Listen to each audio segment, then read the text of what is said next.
6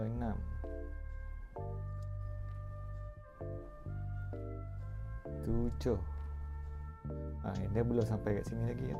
Sebab ni 7.6, so dia 7 lebih lah, 7.6. Lebih kurang. Okey, handle dah sampai sini balik. Maknanya betul, ni ratio 7.6. Okey, kita nak tukar gear ratio daripada 7.6 yang ini, set gear set yang ratio HG, high gearing, ratio 7.6, ke ratio PG, power gearing, ratio 5.8. Kita kira betul ke ni 5.8 ratio dia. Saya dah siap tukar gear set PG, ratio 5.8. Okey, kita kira berapa pusingan spool ni dengan satu pusingan handle. Tengok ya, paras handle sini, kita tengok arrow spool dan ini tanda arah.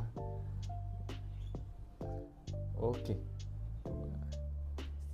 pusing 1 2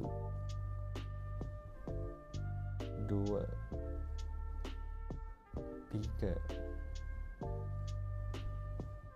4 5. Ni tak habis lagi, patut arah ni sebab dia 5.8, jadi akan ada lebih sikit. 5.8 masuk 6. Ni dah tambah arah dia. Jadi betul lah gear set ni ratio 5.8. Semoga tips ni dapat membantu sama ada beli reel baru atau reel second hand yang kita nak tahu untuk kepastian. Okey, saya Hafizan daripada Any Reel. Done right.